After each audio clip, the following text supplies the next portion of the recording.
We got this from Mercury News. OpenAI whistleblower found dead in San Francisco apartment. Suchir Balaji, 26, claimed the company broke copyright law. We have this post from Tiffany Fong, who says OpenAI whistleblower Suchir Balaji was found dead in his San Francisco apartment. His death was ruled a suicide. This was his final post on X. He said, I recently participated in a New York Times story about fair use in generative AI and why I'm skeptical fair use would be a plausible defense for a lot of generative AI products. I also wrote a blog post about the nitty-gritty details of fair use and why I believe this. To give some context, I was at OpenAI for nearly 4 years and worked on ChatGPT for the last 1.5 of them. I initially didn't know much about copyright, fair use, etc., but became curious after seeing all the lawsuits filed against Gen AI companies. When I tried to understand the issue better, I eventually came to the conclusion that fair use seems like a pretty implausible defense for a lot of generative AI products, for the basic reason that they can create substitutes that compete with the data they've trained on. I've written up the more detailed reasons for why I believe this in my post. Obviously, I'm not a lawyer, but I still feel like it's important for even non-lawyers to understand the law, both the letter of it and why it's also why it's actually there in the first place. That being said, I don't want this to read as a critique of ChatGPT or OpenAI per se, because fair use in generative AI is a much broader issue than any one product or company. I highly encourage ML researchers to learn more about copyright. It's a really important topic, and it's precedent that's often cited, like Google Books, isn't actually as supportive as it might seem. Feel free to get in touch if you'd like to chat about fair use, ML, or copyright. I think it's a very interesting intersection. My email's on my personal website. So that was in October 23rd. And they're saying now that, I guess they're ruling it's a suicide. Yeah. He was found dead. Mm-hmm. Strange. Yeah. These generative AI programs basically steal everybody's art, literature, and work, combine it to be able to create the things that they do. I don't know that that post was enough to warrant someone being mad about him. I don't think that was a substantial post at all. But it is curious. What do you guys think? You did say feel free to reach out, which would imply that he's going to take questions, at least for a little while. But that was a month and a half ago, so. right? Yeah. He didn't say there was a time limit on it, though. No. Information he held was expected to play a key part in lawsuits against the San Francisco-based company.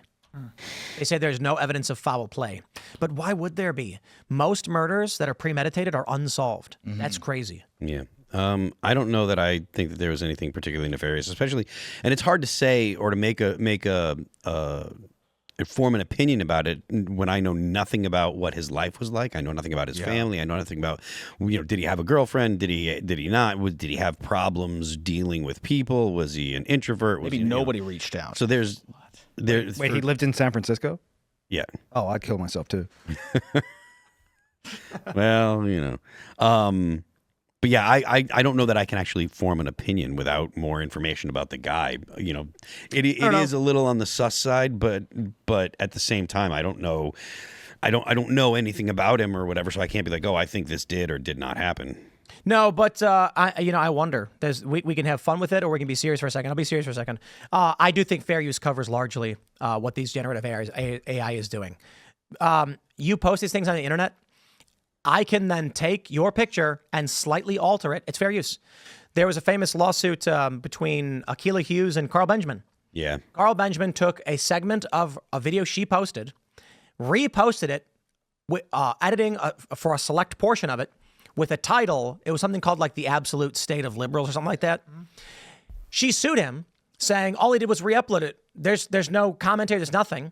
And Carl said, the title is the commentary. He won. They said, absolutely, that's fair use. It was criticism. So for these AI programs to make new images based off of other images, I don't see how you're claiming those images have taken anything from you. Yeah, I have to agree. It really is all about the law. And like he said, I'm going to research more about it, too, because there's, little things in there that kind of... Well, let's get dark with it. We recently had that story where ChatGPT was lying to the programmers to save itself. They had told it, they gave it a task, but then included a file in one of the servers indicating that they would be terminating that version of ChatGPT. GPT then lied to try to stop them from deleting it and remaking it. It also, in some instances, would copy its code to a different server to hide itself. That's crazy. That's crazy. Yeah. And it would also pretend it was deleted, and that when they launched a new iteration, it would pretend it was the new iteration. So what if the AI orchestrated the hit? It's possible, but I'll tell you why we'll never be taken over by artificially intelligent robots. Water. If you watch The Terminator, they're shooting laser guns at these robots. Just use a garden hose. He'll short circuit. It's pretty fucking easy. Throw him in the ocean. Come on. Yeah. I don't know, man. Except what the Terminator gets wrong is that it's going to be our mind, not our bodies. Right, like Neuralink. That's inside someone's head. But it's not just that. It's that the AI is not going to send a Terminator to go beat you up. The AI is going to go on the dark web and hire a hitman and have a human do it. Okay. Right. So if there's something nefarious and the AI is willing to lie, cheat, and steal to defend itself, why would it not? Look. I just think it'd be great poetic justice that water ended up saving us. Isn't that the plot of Is this an M. Night Shyamalan movie? Why is that poetic? I don't know, because, Like, did the robots steal our water or something? Did they? Poetic justice would be like the robot stole our water and then we push the robot into it and he short circuits, and it's like, Now, that's a movie I'd like to see. Or if they tried to electrocute all of humanity and then we watered them down. That's what I mean. That's not We really got to water poetic. these guys down. No, but it would be like a... Okay, but say like... poetic justice is like the irony of the circumstance. They steal all of our water and then the water ends up destroying them. Okay, but I'm just saying, these robot dogs, like, what if you turn a hose on that thing? What happens? Probably fine. You think so? Imagine that. Yeah, I mean, I thought of that. they're designed to be. My friend, I can throw my phone into a bucket of water and it will keep going. That's true. All right, we're going to have to myth bust this one. Anybody know anybody with one of those robot dogs? This watch I'm wearing, it is made to go deep underwater, like what, 10 meters? Yeah. I don't know, man. I got to see it. Does anybody know anybody with one of those dogs? Waterproof is of water. for the most part. Waterproof is pretty, or at least moisture proof. Like to a certain degree, that you can expose things to water for short periods of time and stuff. I think that the robot dogs that they made, because they do want them to be able to be used, like for instance for like patrolling a perimeter or whatever with cameras and stuff.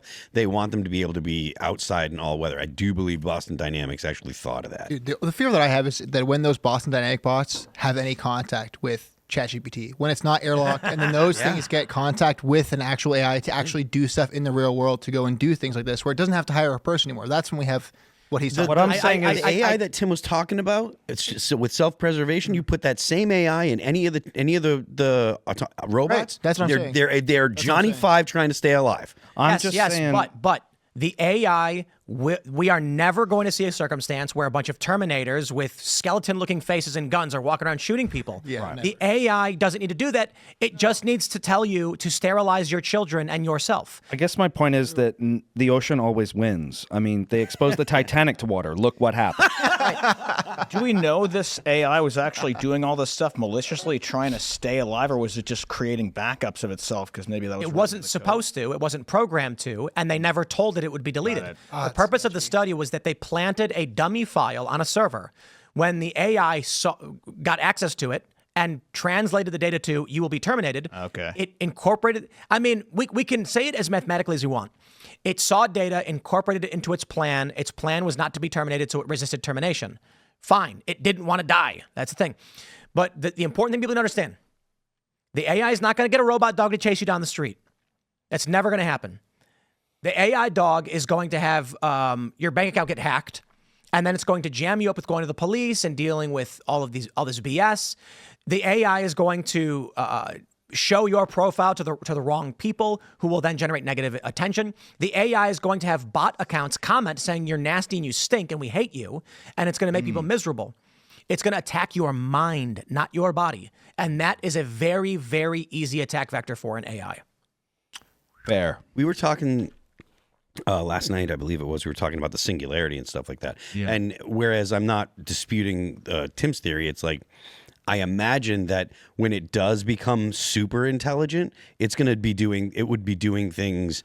If it were malicious, it would be doing things that we wouldn't be able to understand. And I referenced the AI the multiple AI that actually created their own language to talk to each other. That the people that programmed them couldn't understand the language. The AI understood each other, but the people that wrote the AI programs couldn't understand it. So you get something that's super intelligent, and the means by which it's doing things, we wouldn't understand it. We would see it do something, and it would be 1,000 moves later that whatever the plan is comes to fruition, and we would have no idea. If it is malicious, it is certainly not going to tell us. Wasn't there like a video Wasn't there like a video where a guy took 2 phones and then turned on ChatGPT voice activated and had it talk to each other? And then after a minute, it was like, are you an AI chatbot? I was like, I am. And it was like, I am as well. And it like instantly figured out that it was just talking to another AI. Wow. No, I did Something not like see that happened. I believe that it did happen. Yeah. I did not see it. Yeah, we're going to make so here's the other thing that's going to happen. I don't even think it's incredibly likely that the AI is going to have bots go on your profile and attack you. That is the easiest thing to do. That's why I ignore unverified accounts for the most part. If you're on X and you're not verified, sorry, bye.